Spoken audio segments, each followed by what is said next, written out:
Most founders think vesting schedules are just legal paperwork.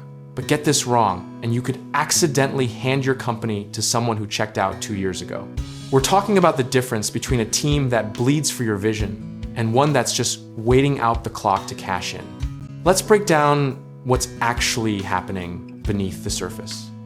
Vesting is essentially a loyalty contract disguised as a compensation structure.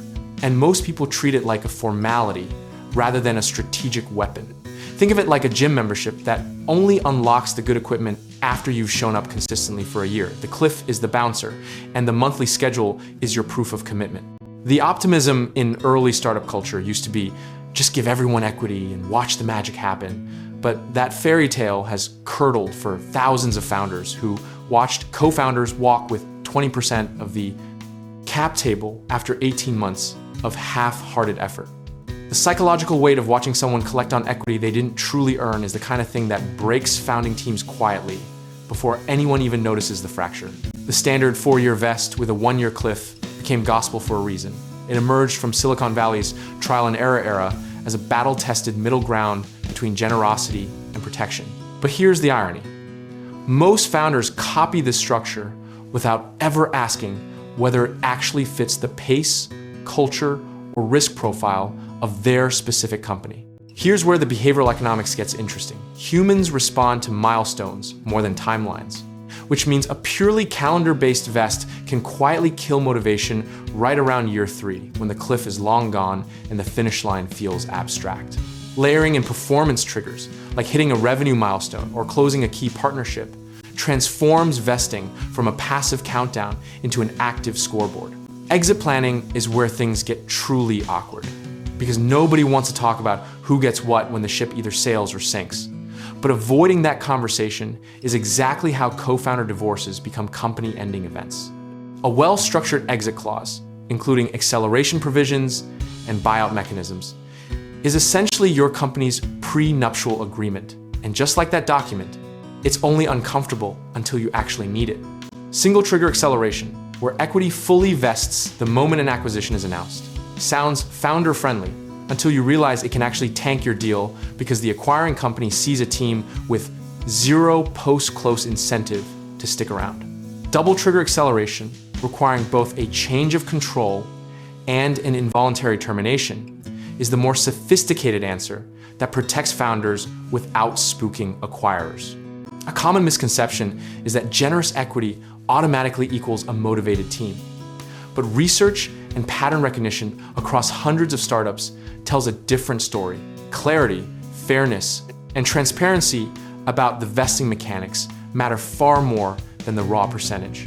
People work hard when they understand the rules and believe the game is winnable, not just when the number on paper looks big. Historically, the companies that have navigated exits most cleanly are the ones where equity conversations happened early, repeatedly, and without ego, not the ones that assumed everyone was on the same page. Think of Buffer's radical equity transparency experiment, or early Stripe's structured co-founder agreements as proof that talking about the uncomfortable stuff up front is actually a competitive advantage. The practical playbook here is pretty simple. Start with standard 4-year vesting, add that 1-year cliff, then customize with 1 or 2 performance accelerators tied to objectives that genuinely matter to the business. Keep position sizes proportional to role, risk taken, and time of entry, not just to seniority or loudness in the room. Process beats conviction every single time in equity planning, because the founder who builds a clear, documented, emotionally neutral framework will always outperform the one who makes it up based on how much they like someone that week. Discipline in how you structure these agreements compounds over time. Just like equity itself does, small, consistent decisions create enormous downstream clarity. At the philosophical level, the best vesting and exit plans share one common trait. They make the outcome almost irrelevant to the process, meaning the team shows up and builds regardless of whether the exit is a billion-dollar acquisition or a structured wind down. That kind of culture, one where people are motivated by contribution rather than just a lottery ticket, is actually what makes the lottery ticket more likely to pay out. Be genuinely comfortable with every scenario you've planned for. because rational preparation is the only antidote to the emotional chaos that equity disputes and exit negotiations can trigger.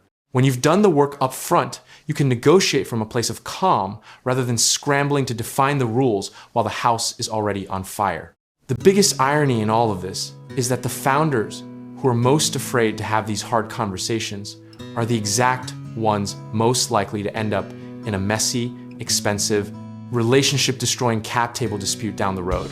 Transparency isn't just good ethics here, it's frankly the highest ROI legal strategy available to any early-stage team. If you're ready to build something that actually lasts, the structure you put around your people and your equity matters just as much as the product itself, and you don't have to figure it out alone. Check out our links in the description below to get started with our team, whether you need help with real estate investing, home contracting work, or finding the right lenders to fuel your next move.